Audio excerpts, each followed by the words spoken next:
The knife gleamed under the sterile white lights of Classroom 7B aboard the Concordia station, humanity's premier orbital academy for the children of diplomats, merchants, and military personnel from across the colonized systems. David held it with the confidence of someone who had never truly faced death, his hand steady as he pointed the carbon steel blade at Professor Chen. "I said, change my grade," David repeated, his voice carrying the entitled drawl of someone born on New Geneva, where gravity was a gentle 0.6 g, and conflict was resolved through litigation, not violence. 23 students sat frozen in their seats, their faces reflecting various shades of shock and fear, all except one. Anna sat in the back corner, her posture relaxed, one booted foot propped on the desk before her. She wore the same standard-issue Academy jumpsuit as everyone else, but on her, it looked different, scuffed, worn, with the sleeves rolled up to reveal forearms corded with muscle that seemed excessive for a 17-year-old girl. Her dark eyes tracked David's movements with an intensity that would have warned anyone familiar with Deathworlders to step very carefully. But David wasn't familiar. None of them were really. "Mr. Castellanos, please put that away," Professor Chen said, her voice trembling. She was Martian-born, raised in the climate-controlled domes where the most dangerous thing one encountered was a malfunctioning air recycler. "Let's discuss this rationally." "I'm done discussing," David snapped.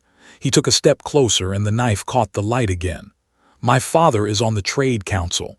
Do you know what that means? One word from me and you're teaching on some backwater." "Anna's from a backwater," interrupted Marcus from the front row, his voice cracking with nervous energy. It was the wrong thing to say and the wrongest possible time to say it. David's attention shifted, his ego bruised and looking for a softer target.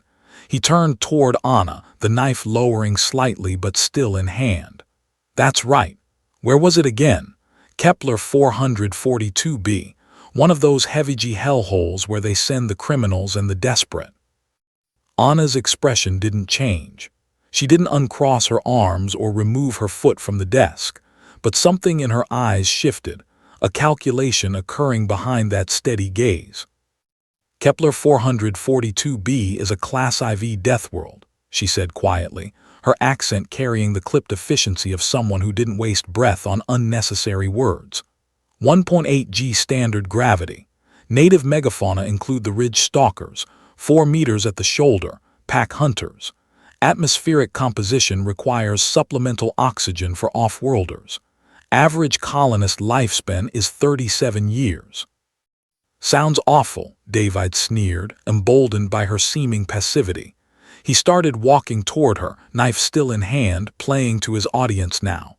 "No wonder you people are so." He didn't finish the sentence. What happened next would be analyzed frame by frame in the station's security footage for weeks afterward. The Academy's combat instructor, a retired Marine, would watch it 17 times, shaking his head in professional appreciation each time. Anna moved. To most observers, it appeared instantaneous. One moment she was seated, relaxed, almost bored. The next she was standing beside her desk, and David was on the ground, face down, his arm twisted behind him at an angle that made several students gasp. The knife skittered across the floor, coming to rest against the far wall. "Radius and ulna fracture," Anna said calmly, maintaining the lock with minimal pressure. "Clean break both bones. Standard immobilization protocol requires." "You broke my arm," David screamed, the reality of pain cutting through his shock. "No," Anna corrected, her voice still that same flat, measured tone. "I displaced your center of gravity by redirecting your momentum, used your forward motion to execute a modified asoto gari, that's a major outer reap in traditional judo, and controlled your descent to prevent cranial impact with the deck plating. The arm position is a compliance hold. The break will occur only if you continue to resist." Professor Chen had her hand on the emergency comm, but she hesitated, watching. "You see," Anna continued, and for the first time a slight smile touched her lips, not cruel but not kind either. It was the smile of someone explaining a simple truth to a child. On Kepler 442b, children begin cognitive threat assessment at age 4. By 6, we run scenarios, ridge stalker attacks, pressure suit failures, colony breaches. By 10, we've logged more emergency hours than your station's entire security force. She adjusted her grip slightly, and David whimpered. The gravity where I grew up would crush your bones within 6 months. The air would poison you in 3 hours without filters. The smallest predator in our ecosystem would track you by scent for 15 kilometers and strike from underground. Her dark eyes swept the classroom, landing on each student in turn. We don't have the luxury of conflict resolution through lawyers and councils. We learn to end threats immediately, efficiently, and with minimal resource expenditure. So yes, David from New Geneva, she said, leaning down slightly so only he could hear, though her voice carried in the silent classroom. When you drew that knife, you became a threat. And I smiled because on my world, a threat this simple. This is the easiest thing I've faced all week.